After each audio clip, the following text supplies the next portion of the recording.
I, the main purpose of the meeting is to meet you and then have a recording so that the group can meet you, but to find out what you know about funding, what's your favorite way of funding. Favorite. So my personal favorite way is a little bit different from probably the most popular way. And maybe even the most successful way too. So I think that face to face is one of the best forms of fundraising that you can do. People, when they're on this app, it's so easy to scroll, you know what I mean? And it's so easy to see a link in someone's, Facebook or something like that and just kind of be like, and just kind of keep going. When you're face to face with someone, there's it's a completely different ball game altogether. And it's all about in you selling the, whatever it is you're selling the idea though, like getting them to believe in the idea. So when you can do that, you can do it so much more effectively person to person. It's just more authentic. And they are most likely able to give. And the crazy thing about it all is a lot of times when people see those things, they think, oh, I need to give a lot. But I think what is interesting about this app, this idea, and why it like really resonated with me personally was that this is more of like this is a different kind of social media. This is coming from a different angle. This is about a collectivism sort of a thing that's happening. So because of that, I think that should be used in the funding like aspect of it, in the crowdfunding, in the crowdsourcing, and trying to get people recognizing that it's not just going to be like maybe me out on the street, like, hey, please put some money in my bucket for this app that we're trying to start, you know what I mean? But bringing people into the idea to get them to recognize that they are also a part of the word of mouth kind of gang. Hello. Hi, Faye. Welcome. Do you know each other? I mean, Christopher, do you know Faye? No, just not through you speaking of her. So I'm very excited for this. I'm very pleased to meet both of you guys. Right, I've watched your videos. Okay, cool. Thank you. And yeah, feel free to comment. Any feedback is good. Very good. Very good. Is there anybody else gonna come? I think this is it. I put a general invitation in the Discord, but this is pretty much the admin team except for Josh, and he's at pickleball. Of course. I figured out I figured out that he's like a butterfly. He goes from flower to flower, and he's never any place. Butterflies are pollinators. They're very, very necessary. So, while they dabble around and it's hard, you can't catch them, can't hold them down, but they do important work. So they're all very, very crucial to the ecosystem, if you will. Well, he got me excited and got this started and got us to build a team. That's fantastic. Absolutely. That's been me too, Faye. It's been me too. We're here to figure out what's the best way to fundraise, and Jacqueline said face to face, but then you were talking about I can enrolling people in the idea. Yeah, so this is where it kind of gets a little like, because we think of like multi-level media marketing as just a huge pyramid scheme.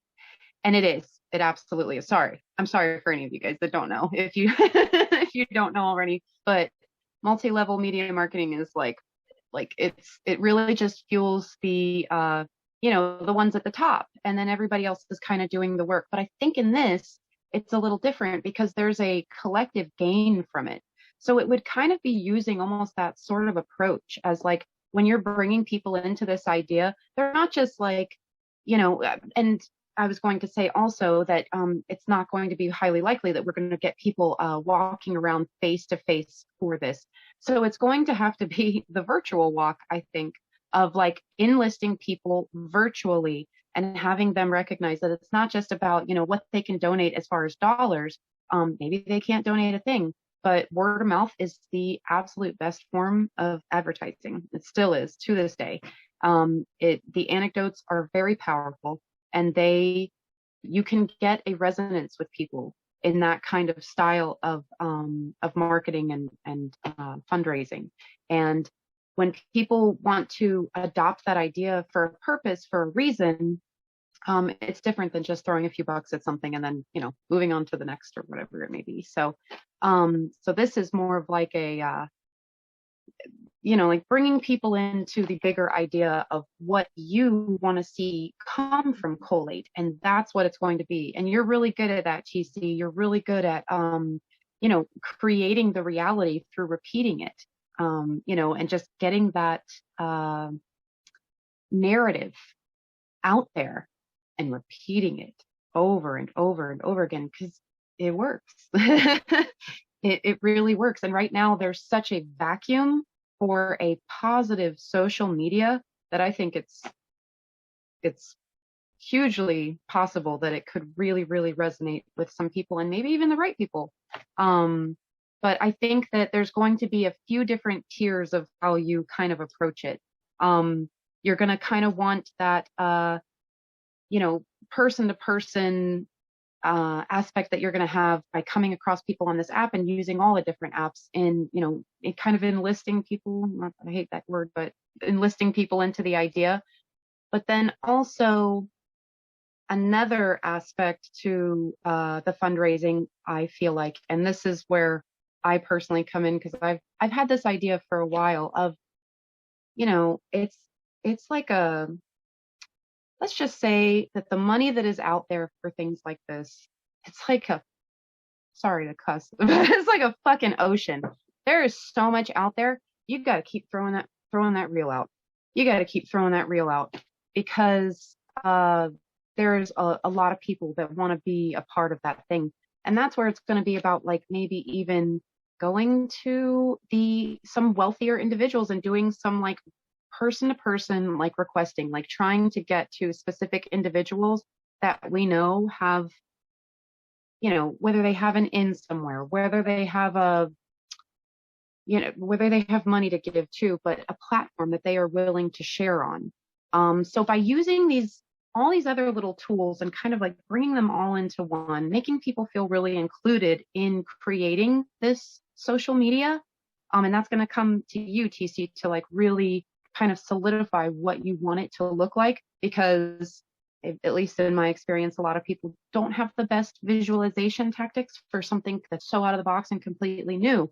So you're going to have to do a really, really good job at defining what it is that they are, kind of joining, if you will, and why it's necessary, kind of a thing. So yeah. And any feedback on that, totally open to. Okay, I love it. Now, what I was thinking is grow organically. And so where we can start is we want to get some people to actually practice with our prototype. Yeah. We need like 8 or 9 people to practice using it. And then they'll talk about it. And then we can continue to talk on the media about what our growth or our progress, what we're learning, how the app is developing. And then if we had a crowdsourcing page or something. Oh yeah. At that point, then we just say, if you are excited about this idea and you want to see it happen in your lifetime, here's where you can go. Yeah. I know I kind of talked bad about that other type of, like where you just share a link, but I don't think that it means you shouldn't also do that too. There's still the people that respond to that. So it's just coming at it from like multiple angles is going to be really big on this one, especially the grow organically part, which I think a lot of people are going to resonate with. Yeah, I think there's a lot of good examples of organic growth right now. And Tesla's one of the biggest ones. And I think, you know, when you can get something competing with companies that are spending billions of dollars on advertising by word of mouth, Yeah. that's exactly where we want to be. Exactly. So I agree with that. And then, like my personal experience is face to face, you know, working in politics and campaign management and such, and fundraising in that arena. So it was definitely around the event planning. So virtual event planning is you know, sometimes more difficult, but it's definitely something that I think a lot of us have some kind of experience in from what we're just kind of doing to put all this together. Yeah. So like what kind of experience how does your fundraising experience, how did it develop over time, and when did you know that you wanted to do that as a career or a hobby? So I've actually, and I don't know if TC has told you this, but I personally have never been hired as a fundraiser. I have been a lot of my experiences independent. I have pretty much everything done my own through the like channels that already exist. So I've joined some different like where I've stood outside and requested donations and things like that for different, different causes, but never actually anything on my own startup, and definitely don't have a career in it. I'm a mom and a freelancer, and So I like it that way.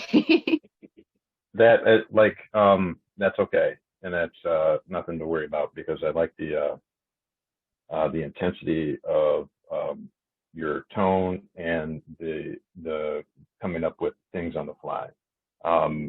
So, you know, there's an easy way to test that, and that's to put you in front of someone. Oh yeah. And I think we would be able to do that. Well, that's really what it's about, because as much as I haven't had the direct experience in that, I've had tons of sales experience. So I've been in and out of that world. They just couldn't hold me down, you know what I mean? And I've kind of done my own thing, and never really been able to like get stuck anywhere, which I'm very happy for, because this system will eat your soul. Sorry, but it will. And then the video that you did with TC last week or the week before, just the kind of understanding that you have of the idea, you know, is very clear. And I think that you are a good match to the idea itself. So, you know, I have some ideas with some people that I know, you know, because I got to mingle with them as I was working in this position, but then also my family. So there's some potential assets to tap into there. So that might be a good test. Yeah. All right. Yeah. So it's funny, your bandwidths are just going in and out, but it's what it does is it just minimizes you, but it lets you catch up. So, hey, Faye, you want to say anything? Yeah. Faye, you want to say anything? Hey, sorry. I'm just listening, and I see that, Jack, you're a mom and I'm a mom also. So I get the challenges that you might have, but also I see that you are very confident and you're very active, and you know who you are, even if other people don't. So I know who I am as well. So I feel like we can get stuff done if we need to get something done. Absolutely. I feel like anybody who asks for my work history, I'm like, I'm a mom. So I'm like a jack of all trades. I do everything. I love that. Yep, a Jill of all trades. That is right. I'm the Jill, you're the Jack, because your name is Jack. My Jill. Very cool, very cool. But you get it though. And that's another thing about like with this whole fundraising thing. I can't fundraise for anything that I don't actually believe in. It's just my broken brain in this system. It just doesn't work. I have to actually, believe in something to sell it. And that's why I have all the scattered work history that I do. But it has helped me like grow into the person that I am and knowing who I am. And then it's so much easier to connect with people. And people for who they really are. You know what I mean? Like for who they really are, not Yeah. just the ideologies that they hold and that kind of thing. And what comes with I that. do. Like, I'm really thankful that TC is connecting me to you and Christopher right now. Yes, like absolutely. likewise. Oh, Yes, so cool. absolutely. Faye is a connector. Are you? So Faye, can you Oh, share I a little mostly bit do about these. yourself? Yeah. Oh, for sure. Yeah, I can introduce myself. So, let's see. My school history is I went to school at UC Berkeley for integrative biology. And so I think of myself as coming from a biologist perspective on a lot of things. But my passion right now is to be a universal basic income advocate. And so I like to teach people about money and how how money can be designed better because I think it's structurally unsound right now. And Mm. so, but I'm really struggling as to how to start these conversations with people that don't want to hear about it. You know, like most people feel like they have a lot of emotions around money and most of them are not positive. And then a lot of people are feeling like, well, I don't want advice, and they think I'm going to give them advice. Or they have a lot of different, well, for example, they think that it's not the information I'm trying to give is a whole new curriculum that doesn't exist anywhere else. And so what is the point of it? Like they can't pass a class with it. They can't get any points, So I'm in that struggle right now. It's figuring out how to, how to get people to tune in at all. So, Yeah. but I believe in that work. And so I'm going to continue doing it for as long as I can. And Yes. I live in poverty right now. So why would anybody want to hear somebody who lives in poverty talk about money? I mean, I get it. But I just want to say I get you and it is funny and it is real. And I so get it. Shifting that ever okay. so slightly is gonna change your fucking world. I'm telling you, this is like a fucking sales trick. I'm sorry I cuss so much too. No, I love it. And tell me It's real. what I can do. If you could sell my class for me, I'd be like Yeah. your fan for life. I'm telling you, if you're gonna wanna like talk about this like it's the best fucking thing since sliced motherfucking bread. Like this is what you've been waiting for your whole life. And when you like come from that angle, and this is something you already have. This isn't something you're gonna tap into that's like a fake thing. It's already real. You just need to put into your mind that that and while it feels like fantasy right now, like a dream, but dreams come true every fucking day. Okay. And when Well, you if you're can, a dream maker, I'm here for it. I'm a dream I'd love to maker. see you make I'm TT's dream come true because that manifesting. makes my life good. Because I'm telling you, it's not, you're never actually like selling an idea. I swear you're selling yourself. It's why we look at the state of things and we see how they are. It's never actually the product. Sometimes the product is crap. I'm You know an what I mean? excellent product. I believe in this one. So Exactly. anyway, And that I swear it's a revolution for that time.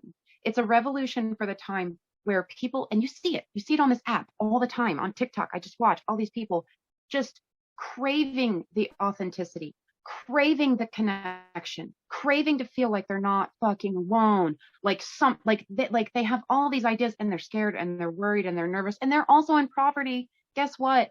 They are also living in poverty. And I think that's what I get excited. So, but I think that's what this app and this idea kind of like lends to is blowing off the top of everybody playing the game of keeping up with the Joneses and like really allowing people to be themselves. So when you're authentically selling yourself on your idea, it's not the product that they are seeing how you believe in it. So it's really just in your approach. And it's true though. I know where you're coming from on it, where you're like, I know nobody wants to hear from me, but your next line needs to be like, but you're going to want to hear this because this is a doozy. You know what I mean? And you just, on the coattails, man, you just bring it in on the coattails. And actually, even you making that, like calling it out right away and being like, yeah, like you may not want to take advice from me, but let me fucking tell you about something. Because then it comes from a whole different angle. You've gotten rid of the worry already, and you're bringing in like a whole nother aspect to something that is growing, something that is fantastical. But if you like how much you believe in it, and because you clearly and truly do, obviously, if you're doing this now in this society, you have to, it's going to shine through. It is going to be, and that is more tangible than money right now. Because people are looking for that. They're looking for that connection. So, that's my 2 cents on that. All right. I was hoping you would shine in my eyes. I got to get sunglasses. Oh my God. Shining like a I get really passionate. I do. It's overwhelming sometimes, but I think it's just been building my whole life, because I really do honestly feel like my whole life has been built for like moments like this, for working with people who actually care, who actually have an idea that isn't just going to put a bunch of money in their pockets. You know what I mean? Isn't just out for that survival mode too. It's out for like the real grow mode, so that kind of thing. So I want to ask some questions here about Sheridan said that once we decide how we're going to fundraise, then what we need to do is we need to create a bucket to put the money in. Mm-hmm. And then there'll be some legal aspects and whatnot. And I think Christopher can help with some of that. But I'm curious about how much you know about actually when we do a crowdsourcing, will they give us a bucket? That's a really good question. So are you talking about like, so what are your thoughts on the idea of like how to go about the crowdsourcing? Are you looking to like do like the GoFundMe kind of thing online where you're just, or are you something more dedicated, like one of those like app starter Kickstarters, where people are, coming in on that? I don't know what that one is. I only know the one where it sounds like what you said GoFundMe, but the GoFundMe. I just this is my vision, is that people would get excited about it and they would want to fund it. And just the bucket that Sheridan was talking about is just a tax identity, a corporation, which can accept the monies. And that is necessary to protect people from a tax, some sort of random tax event. For example, if you were to raise money directly for me and I accepted the money, it would immediately be taken to back taxes. It would be of no use. So that's why you just need a safe bucket that is tax, for this particular project. Right. So we'll file for our formation, whatever the final formation is decided, then we'll be provided with the identification number. And then we'll create our bank account with that. Gotcha. So I feel confident in this group right now that when we get to that stage, we'll be able to handle it. Yeah, for sure. No problem. Yeah, we just got to, which state we're going to headquarter in. That's I vote Delaware on that one. So we'll bring it all to a vote. Okie dokie. What do you know about setting up something like GoFundMe or crowdsourcing or? Oh yeah, one more thing before you hit that, Jack. So definitely, like the way I see it is like it's categorized. Like the crowdsourcing would be things like Kickstarter and GoFundMe and Indiegogo, things like that, and then more of the face-to-face piece would be the angel investment piece and or tapping into a family and friends. So you know, if we want to go directly into it, then we'll start signing up for angel investment sites, and coming in with the pitch. So that is something that I do specialize in, or we can work on that together, or you can do it yourself, because you know, we want to have eventually, like, you know, it be a blossoming leadership role where there's a team of people underneath.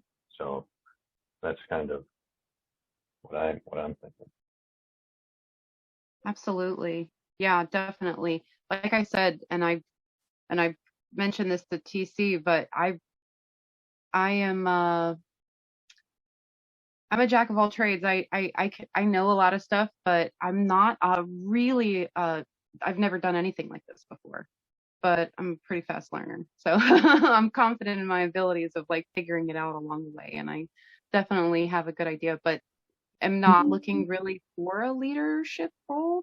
I'm just the girl you go to who will walk up to people and ask them for money for something that I believe in. Like I'm that girl. Like I'm I'm the one who would be happy to sell a product I actually believe in.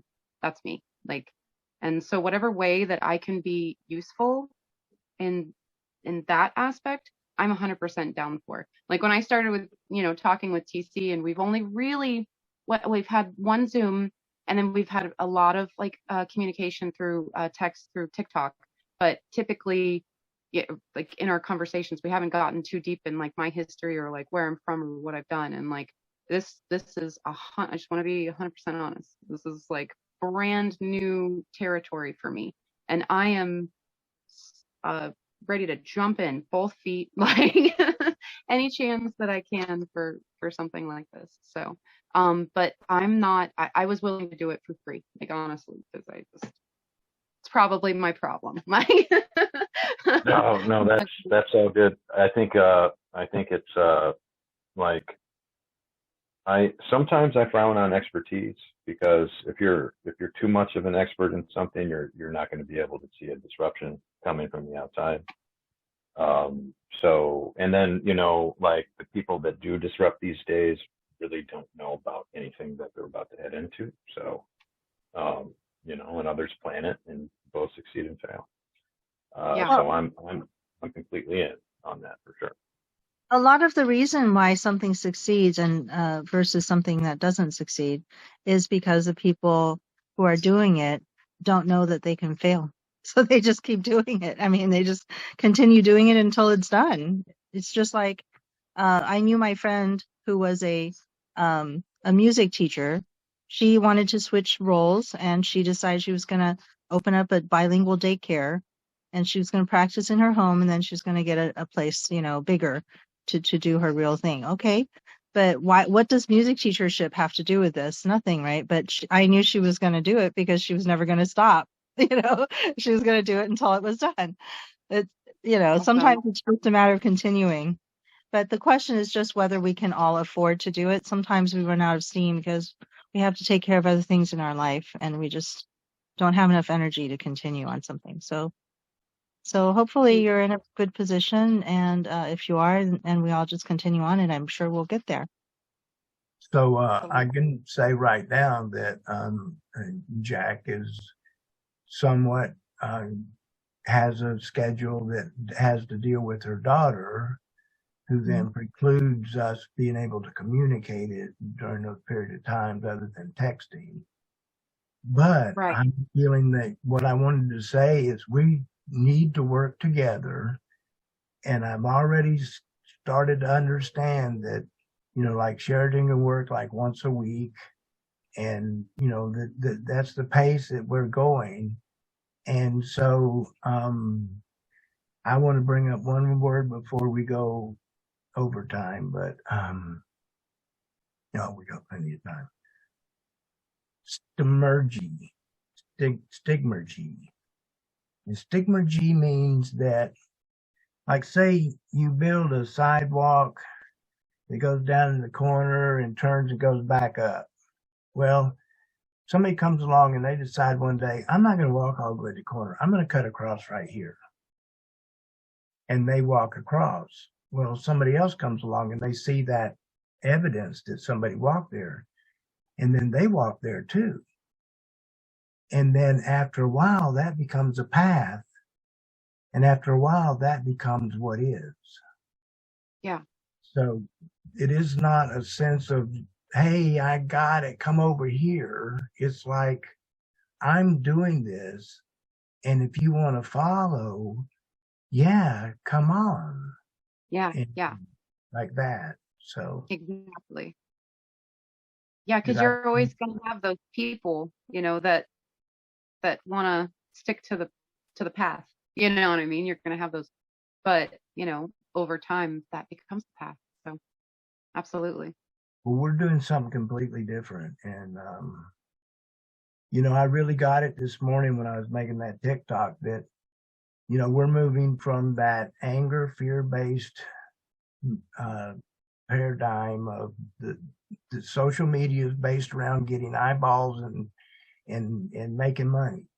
And we're talking about bringing people together so that we can make a reality for ourselves. Mm-hmm. Mm-hmm. And the money, we just put the money up as we go along. It's not about making money. It's about enough money to make this available to as many people as possible. And by being fair to anybody who enters into this, we'll call it a cooperative or a team effort, whatever you're putting in, it should be, but like you said, you do it for free, I'll do it for free. But when we budget, we need to make a budget and we need to figure out, like, what would it be if we got paid? Mm-hmm. Mm-hmm. And then I do this thing called fair value. You take what you would make at market value versus what you're willing to offer, like if it's free, and somewhere between free and market value is fair value for you. Where is it that you're happy to get that, and then the other side is happy to give it to you? Mm-hmm. That's what I call fair value. So we want to work for fair value. Absolutely. Yeah. I'm going to be honest with you, TC. You didn't quite prepare me for how obviously organized you already are. I don't think that you were able to get that across to me, or maybe I just didn't pick it up. Because you guys seem to be like very like organized and like ready to do this, ready to get this going. So I have a lot of questions because I still am hazy on even what the app is. So I don't know if now's a good time to run through all of my personal questions because I know we're getting a little late on time. But I would love to have a time either with you, but especially either of you individually, if you guys can, like, I'm a good reader, so I'll read whatever you send me. You know what I mean? If you have any like project plans or anything along those lines. Why don't we just start with your question and we'll answer them one at a time, and if we come to one we can't answer, we'll pass and see how far we can get. And Sure. Anybody who feels like they're being taxed on time, they can check out or, whatever. But let's see what your questions are. Yeah, I'm looking to see what how far along in the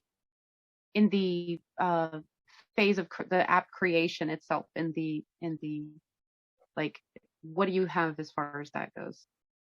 Okay, we have an outline design that says, you sign in, you sign up, you give your metrics, your demographics, you pick your topics, and then and that's something that you have right now, or no, not yet?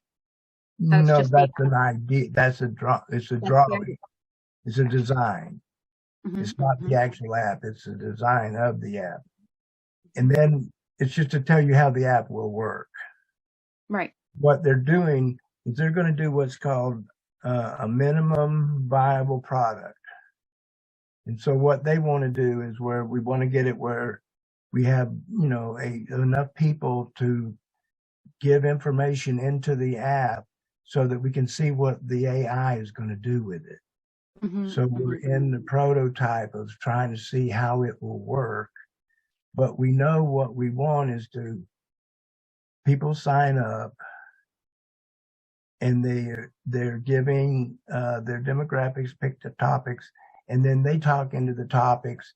It's aggregated, synthesized, and then you see a screen that shows what's going on with the group, their synopsis of what they're about. So where we are is we had a meeting yesterday. Are there any visuals for this already or no? Any what? Visuals, like storyboard ideas for how this actually looks. Yes, give me one moment. But yes. Sheridan was saying yesterday that and sorry, who's Sheridan again? Sheridan is like taking the lead on the actual building the app. Mm-hmm. So, do you have a website yet? We were starting it. No, we don't have a website.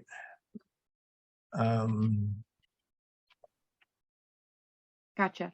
And so, just sorry, bunch of questions. So we've got Faye, Josh, Christopher, TC, Sheridan. Anybody else? Oh yeah, there's Josh. Oh yep. Mm-hmm. And let's see. I'm sharing my screen now, and there's the thing I'm talking about. Okay. Welcome to. Oh, okay. Who else is in? Let's see. Okay, there's Sheridan, Eli, and Ledger. Luminary. I've never met Ledger Luminary, and I really don't know what he's up to. But that's the build team. Gotcha. Okay. And yesterday they asked us if we wanted to go with this, what you're seeing here on the screen, with this color, or whether to give them permission to use AI and whatever it is going through the process to come up with a more cohesive branding, color branding. So they're just about to start putting it together based on this basic idea. Okay. And it's like, welcome to Colate. You start there, and then you give your name and email. Mm-hmm. And then over, I don't know why he did this, but I would say the next place you would go is to your profile page, and you'd fill out your demographics and then 3 or 4 or 6 ideas that you're very interested in. Mm-hmm. And then there'd be a whole list of topics, but you'd be guided to those that you picked out on your list of things that you like. And then when you're in it, when you pick a topic and you start entering into the topic, then what happens is AI is in the background gathering everybody that's on that topic and aggregating it and synthesizing it, and then sends you back a synopsis of what's going on in the group. Gotcha.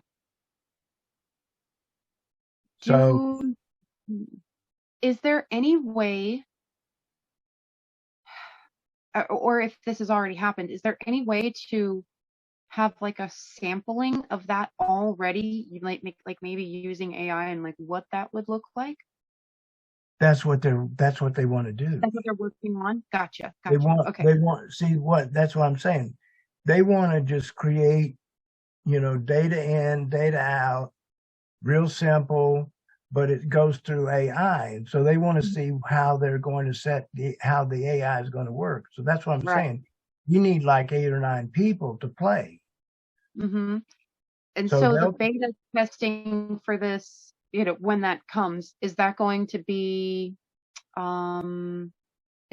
something that's like kind of open to like a certain amount of people, or is that going to be something that you guys are going to have like a specific people doing that? Well, I never think in terms of too many because it's, when you're getting something like this, you really have to fish and go out and engage people to get them on board. So, Well, the way I like to think about it is when you type an input in, like it's associated with a certain energy that you give it, and that input is conscious itself. The words that you input into the app, and like when another person inputs their input into the app, that energy not only combines with the energy you put into it, but the energy that everybody else input into it previous.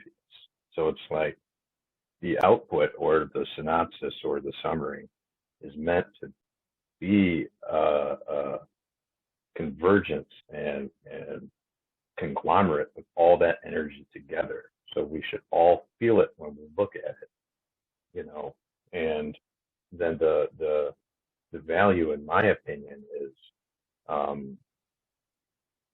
the distance between the output and the input. And then as more input comes in, the output is going to change because that thing is alive now. And then so the differences in how the output changes over time as more input comes in are going to be super valuable too. But I guess I'm going on a tangent. Story of my life. Right. Good catch, Christopher. You're doing great. Yeah, like it's like I'm loving it, and I think when you think about it like that it's a convergence of all the energy that we have on this topic. We're meeting with the mind, and that transcends any boundary and border. So I love this stuff. Okay, you asked a question. How many people can join? Yeah, like how many people, like when you get the first version of this, the very raw beta, version for testing, right? Or whatever. When you're doing that testing, who is going to be, not only who is going to be taking part in that first step, but also what AI are you using? Like, okay, the AI, I don't know what and I've heard things like GTP. I've heard them say things like that. I'm not sure. Okay. No, and Sheridan may know something that I've never heard of that would work great. So, now, as far as how many people, we need to let them build it, and then they'll tell us how many people can use it, and whether it should be a small number or we can just open it up. I don't know. Yeah, that's what I was wondering. How that interaction would happen, I don't know yet either. Great, awesome. Can I ask one more question, and then I'll probably leave it at that. Okay, ask another question.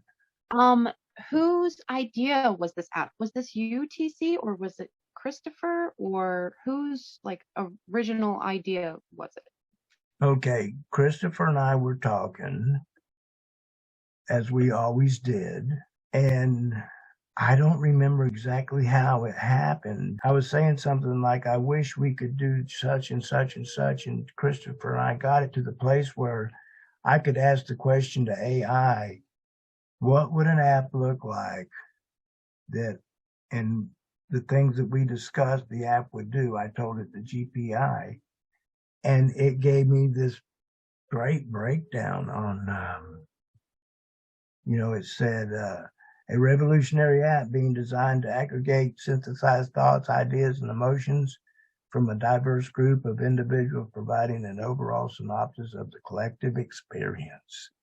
And the next paragraph's just as good. And I just got excited.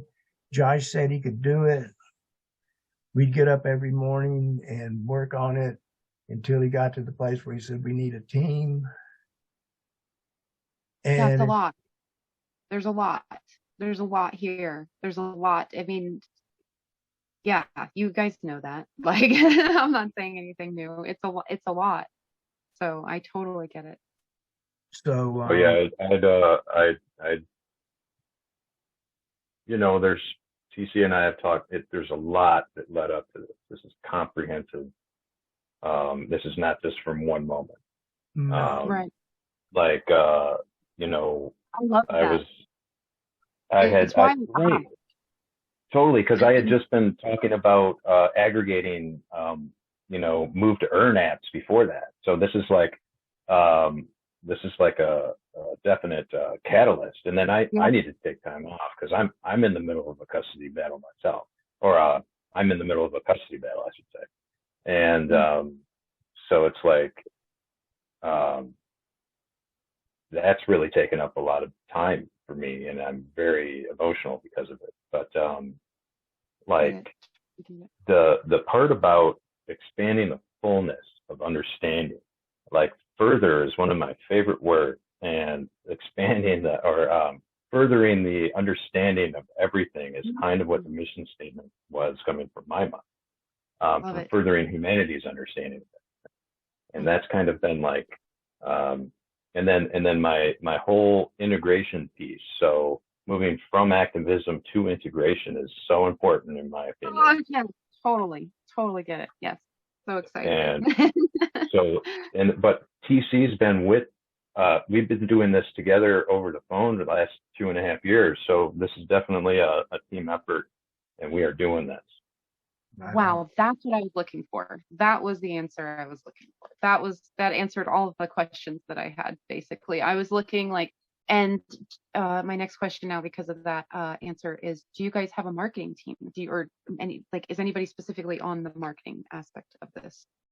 I started that pitch deck thing to get an idea of what it would look like. But I think Christopher told me that he knows more, that I want to get Christopher to kind of use his ideas around it, mixed with, what we've talked about all together.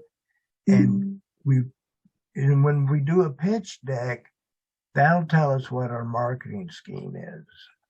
I think. Okay. So that's the next step, is to work together to come up with a marketing scheme, which we call the pitch deck. Well, I was just going to say, if you wanted to put your elbow in their ribs and let them know that story in itself is really a great story. And that is, throw a little animation on that and a little had this conversation, hanging. It's good. It's good. That's very good. And that could be something that could absolutely be used in the fundraising aspect of because I'm kind of thinking on how, what kind of information data sets am I going to be able to have to share with people to get the fundraising, started. Right.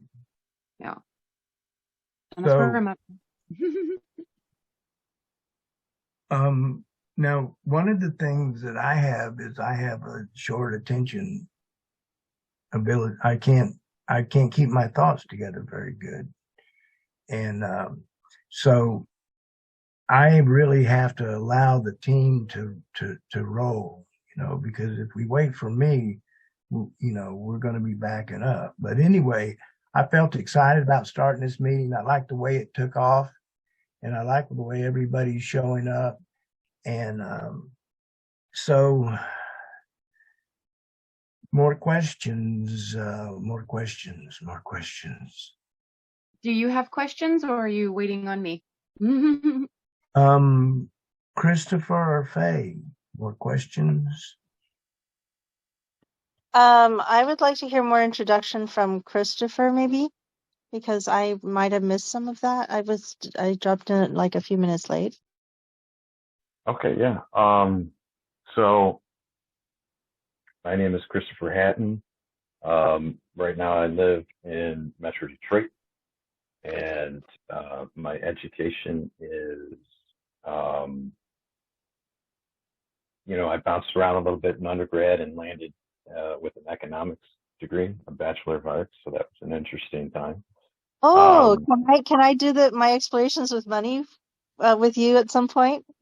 yes, you can. I was going to say that. Um, and Awesome. I want to and be on then the fly on the wall for that. okay, right on. And then I got a master, and this is at Michigan State, and then I got a master of public policy from Michigan State. And I did my research on solar roadways, which is a concept technology where asphalt and concrete can be replaced by panels that can be driven on. So a roadway infrastructure which can pay for itself. So that was a fun time. And I went out on a limb then because not just this year was the first year that solar roadways was in CES, but that's besides the point. And then, but I learned a lot there. And that got me so interested in solar that it never really went away. Then I got an MBA after that at Michigan Tech. Then I started teaching college. So teaching economics, government, finance, just stuff that's in my grad school credit tallies there. Then I started in politics. So I was campaign manager for 5 years. Lost, won. So then when I was in office, that was a legislative director, chief of staff position at the Michigan House of Representatives. And there was a lot of compartmentalization going on there. But I worked for the Republicans, and we have Governor Whitmer here. So that was a challenge because the communications departments would always, talk major crap about each other.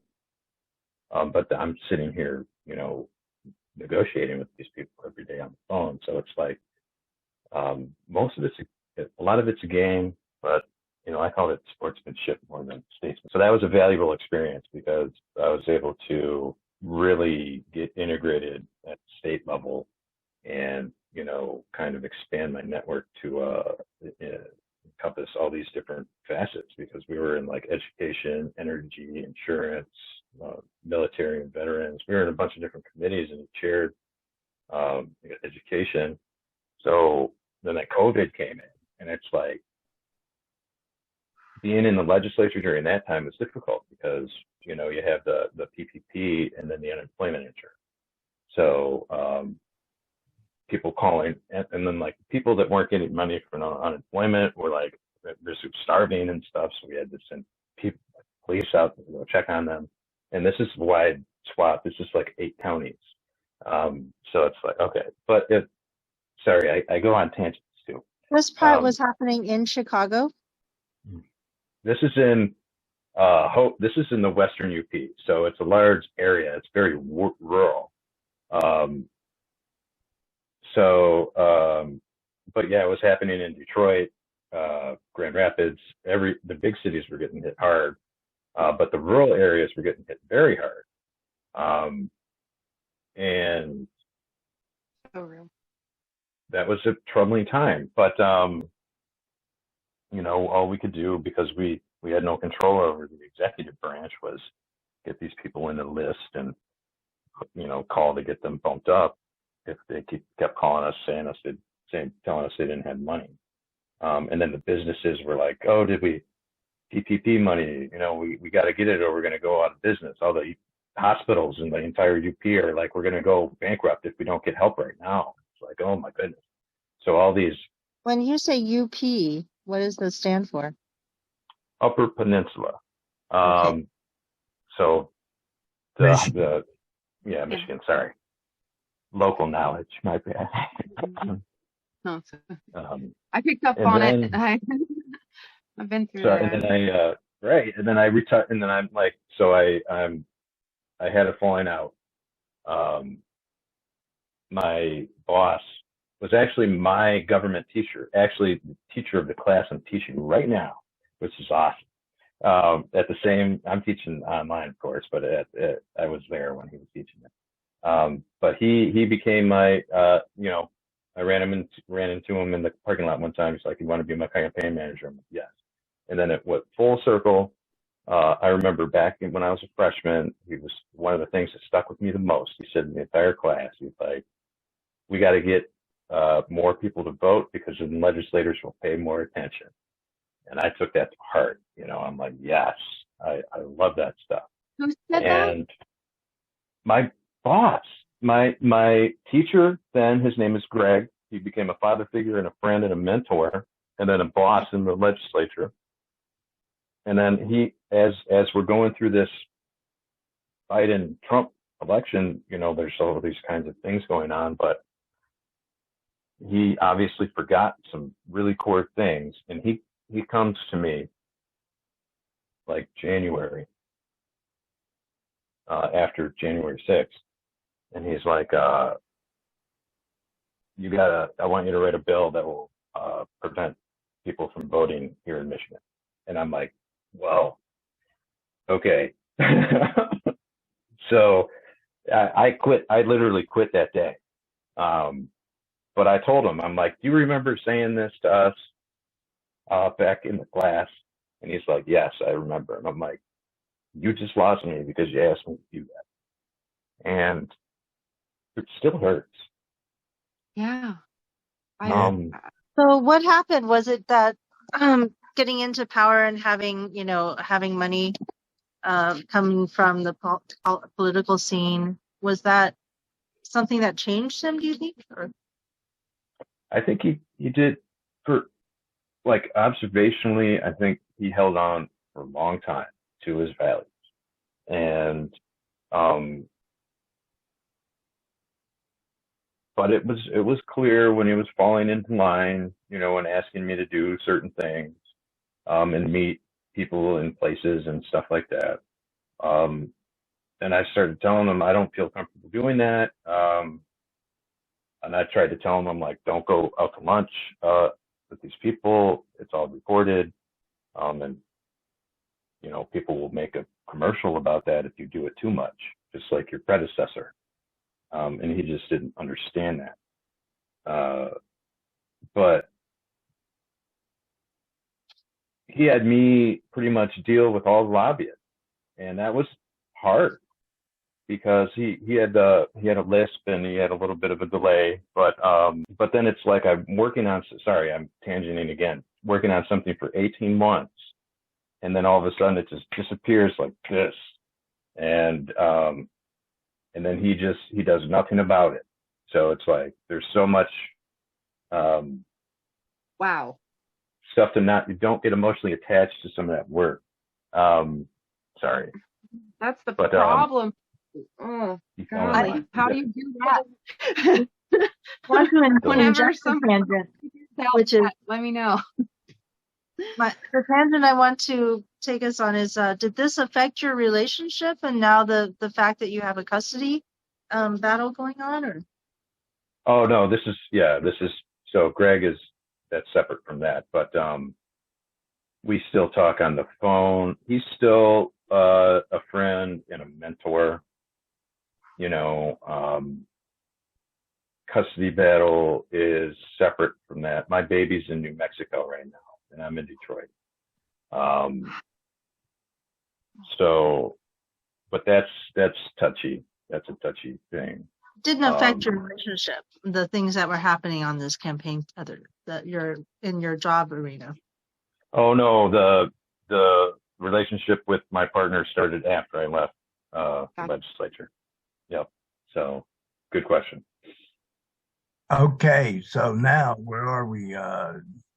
So Faye, you got your fill of Chris? A little bit. I got a little bit. A little bit. Yeah, I've had him for 2 years, man. He's great. I'm enthralled by that story. How did you meet, Happy? How did we meet?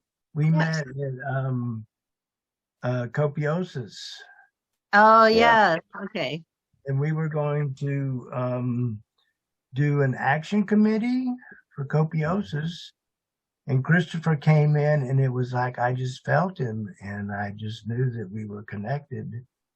And it's been that way ever since. And I don't know, that's years ago. I don't know. How long ago? Yeah, that was 2020. And I'm still working with copiosis, so if anybody's interested in that, I can fill you guys in.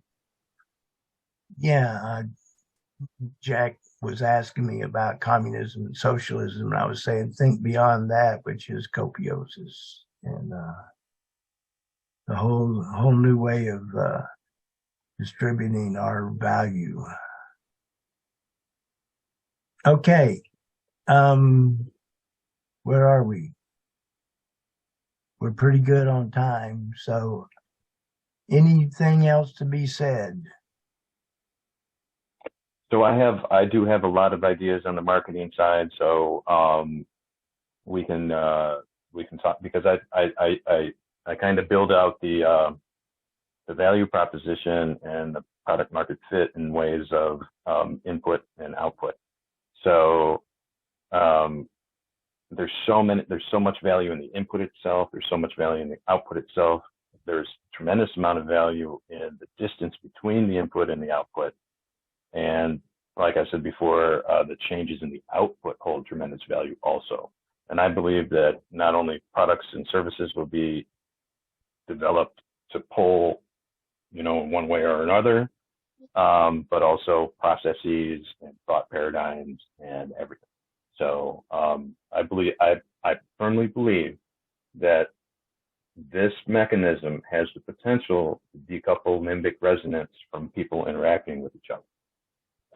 And that's a deep level thought, but I'd like to build that argument out further, later on. But that's just a theory that I'd like to see where something fits. So what I want right now is I want to know when we can meet again. So I'm going to start with you, Jack, because you're the most restricted, I think. Yep, I'm always causing the monkey wrench and things. So okay, both you, Faye, and UTC are in California, and then you're in Detroit? No, Faye's in Texas. Texas. Okay, gotcha. So you were not in California anymore. You're in Texas now. Gotcha. All I'm right. in Houston. I'm sorry? I'm in Houston, Texas in Central Time. Cool. And I believe Chicago is also Central Time with me, right? And Christopher is in Chicago now. No, he's in Detroit. And it's you're in Detroit now? Okay. Eastern time in Detroit. For some reason, I don't know. It's what time? It's Eastern time in Detroit. Oh, Eastern. Mm-hmm. So, I'm usually pretty good, since I'm the last 1 year, I'm in Eastern time. I can go pretty late, because that's usually like if it were to have to be during like a weekday or something, it would be it could be like 11 here for me, but I don't know if 10 is too late for you guys. I don't know that we have to have a meeting until we discuss a little bit more. I just want to get an idea. So you're saying late night. I'm just asking like what their time frames are, because for me, if I have my daughter, it will usually be after she goes to bed. Trying to do anything with her is absolutely impossible. I'm just gonna be 100% honest. So there are days when you don't have. I'm sorry? There are days when her father has her. So things right now I've got the petition that I'm working on right now. So that's like dominating a lot of my time. And then yes, she is with her father, but that's like a back and forth, hit or miss, like when that happens, sort of a thing. So but when school comes, it'll be a little bit more defined of a schedule. And that is about the end of August. So Okay, so Like third weekend. all right. That didn't get me very clear, but I So think I can I definitely think what meet I in like, got from it is just to I don't have a continue. specific day yet. I think that what I got from that is we just continue to message, and and all of us continue to, I talk to Faye more than she wants, but anyway, and I talked to Christopher with me once. So if I stay messaging you, then we can come to an idea, because right now I think what we need is to digest this meeting. For And sure. Oh yeah. so I want to Processing get time. the recording, and I'm going to turn it off now. And